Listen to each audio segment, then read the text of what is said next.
This is USVI News, your Virgin Islands connection. Hi, everyone. Thanks so much for joining us for USVI News. I'm Emily Matson. A man is arrested at the St. Croix Airport on a warrant for allegedly raping a young girl. VIPD officers arrested 43-year-old Benjamin Osorio Torres at the airport when he returned to the territory. Back on May 19th, VIPD investigators say Osorio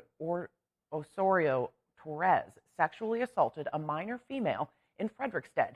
He was sent to prison under a $50,000 bond. And how would you like to be the person to get those alleged criminals off the streets, considering a career in law enforcement? Well, this weekend on St. Thomas, you can learn what it takes and how to join the force.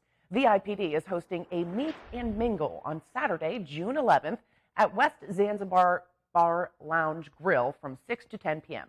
It's a free event, and there will be presentations by members of the Virgin Islands Police Department, entertainment too, and light snacks and food. In a video created by the VIPD, a recruiter explains what to expect. I'm coming to see you this Saturday evening at Zanzibar with music by DJ Jakir.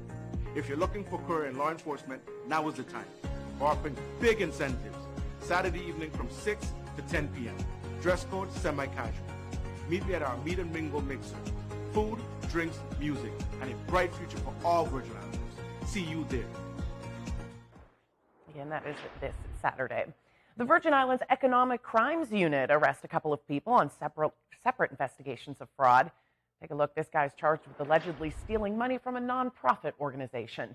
33-year-old Noel Chaparro turned himself into police this week. He's charged with fraud, forgery, and grand larceny. Investigators say he stole a check belonging to Ribbons for a Cure, a cancer awareness nonprofit in the VI. According to police, he cashed the check and used the money to pay House of Printing for items he purchased. And economic crimes investigators also arrested 22-year-old Leah Benjamin for allegedly stealing credit cards and racking up lots of purchases. VIPD officers say she admitted to stealing several unknown customers' credit card information to maliciously make numerous purchases at different businesses, including Crucian Gold, where police say she ordered more than $2 grand worth of jewelry. She's charged with obtaining money by false pretense, grand larceny, and access to computer for fraudulent purposes. She was sent to jail under a $20,000 bond.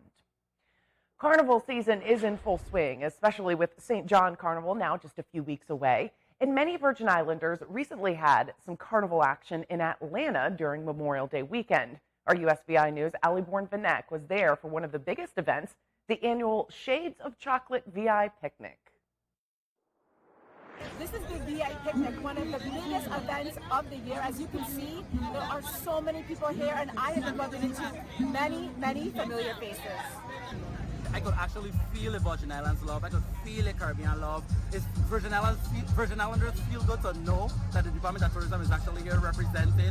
So it just feels really good. It's just good energy, good vibes, a lot of vendors, good entertainment, 100% local. Although we're not home in the territory, we're 100% local. So it just feels really, really good. I'm here with Renee, who is one of the organizers of this amazing event. I mean, this is so cool, Renee. Well, thank you. This is our 15th year, believe it or not. Wow. 15 years. Wow. And we come a long way. I mean, what else we could ask for? We have beautiful weather. We have such a nice crowd. Everybody really having a good time. I see so many people with tart and plate. I see parties and things like that. Everybody just seems like they're having a good time. And that's what it's really all about. I have bought 3 Johnny cakes, 3 chicken wings. I've already mashed up the chicken wings. Okay, the Johnny cakes are next. Right. What makes events like this so special? I mean, you kind of talked about, you see people who you haven't seen in so long. That is very true. Well, I could just tell you what makes this year extra special, and it's because my mom. You know, my mom was the founder of the Shades of Chocolate. Unfortunately, she passed away last October, and really and truly, this is in her memory. You know, she teaches us the right way. She molds us for this exact moment. And we're just happy that everybody coming out, they're supporting us, especially after COVID. We really did not expect this kind of crowd, and we really appreciate it. We really appreciate it. Well, I think I speak on behalf of everybody here. We appreciate what you and everybody have done and your mom has done. We stand on the shoulders of the generations before us. So thank you, Renee. Thank you for everything. Thank you. This is great. And it would not be possible if it wasn't for everybody and people like you. We appreciate it. And all the families, And all the families and supporters who have made this possible. Renee, Yes. thank you so much. This is a fantastic event. Thank you. That seems like a great event indeed. Leaders from across the Western Hemisphere are in Los Angeles taking part in the Summit of the Americas hosted by President Joe Biden. The summit is an opportunity for the U.S. and regional leaders to meet face-to-face and discuss issues of common interest. The 5-day summit centers around the theme of building a sustainable, resilient, and equitable future. More than 20 heads of state and government are in attendance, which an administration official said would be in line with past gatherings. However, the president has been met with mixed reviews for his decision to exclude Cuba, Venezuela, and Nicaragua from the event. While addressing summit attendees, Biden announced a new initiative, America's Partnership for Economic Prosperity, and called for an end to the cycle of marginalized communities suffering the most during times of crisis. He also had a message for the people of the Caribbean. My intention is to intensify the relationship with the Caribbean. And I mean that sincerely. You're critically important to us in every way, and I hope we're important to you. And I think that there's a means by which we can maybe undo some of the damage done the previous 4 years. This year will mark the 9th Summit of the Americas, but the first time the U.S. hosted the event, the summit, since the inaugural event in Miami back in 1994. So it's hard to imagine a day without the internet. We use it for almost everything, for work, shopping, getting information, staying connected. But as we navigate the web, there's a lot more going on that we don't see. Our USVI News Washington, D.C. correspondent Rachel Knapp breaks it down.